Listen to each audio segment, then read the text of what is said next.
प्यारे बच्चों, सुप्रभात।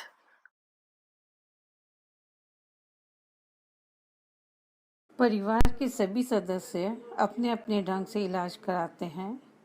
परिवार के सदस्यों के विचार परस्पर नहीं मिलते। वे बीमार की तकलीफ को ध्यान में न रखकर अपनी प्रिय चिकित्सा पद्धति से इलाज कराना चाहते हैं। यहाँ लेखक ने व्यंग किया है कि सभी अपने आप को डॉक्टर समझने लगते हैं। कांति के पिता एलोपैथी से इलाज कराना चाहते हैं और वे डॉक्टर गुप्ता को बुलाते हैं, तो उनकी पत्नी सरस्वती आयुर्वेदिक पद्धति में विश्वास रखती है, तो वह वैद्य हरिश्चंद्र को बुलाती है और पंडित जी से मार्जन करवाती है। चंद्रकांत का नौकर झाड़ फूक में विश्वास करता है, तो वह झाड़ फूक वाला यानी ओझा को लेकर आता है।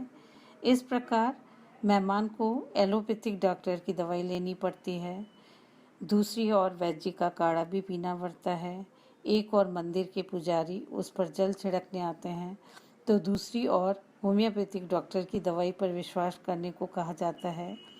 स्थिति यहाँ तक पहुँच जाती है कि मेहमान विनोद के इलाज को लेकर घर के स्वामी चंद्रकांत और उसकी पत्नी सरस्वती का आपस में झगड़ा भी हो जाता है। अंत में विनोद उनसे पीछा छुड़ाने के लिए बाहर घूमने निकल जाता है। चंद्रकांत, सरस्वती और सुखिया परस्पर अपने अपने विश्वास को लेकर झगड़ने लगते हैं।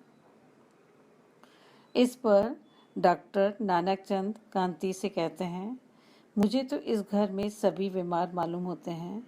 इसके साथ ही डॉक्टर घर से बाहर चले जाते हैं और एकांकी समाप्त हो जाती है।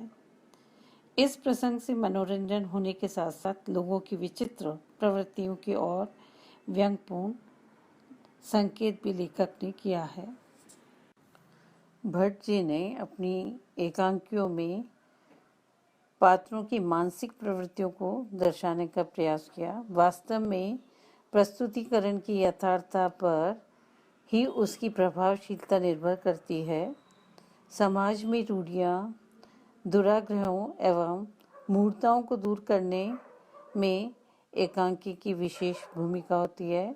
यथार्थ यदि कलात्मक ढंग से प्रस्तुत किया जाए तो उससे सामाजिक, राजनीतिक तथा नैतिक दृष्टि से परिष्कार होता है।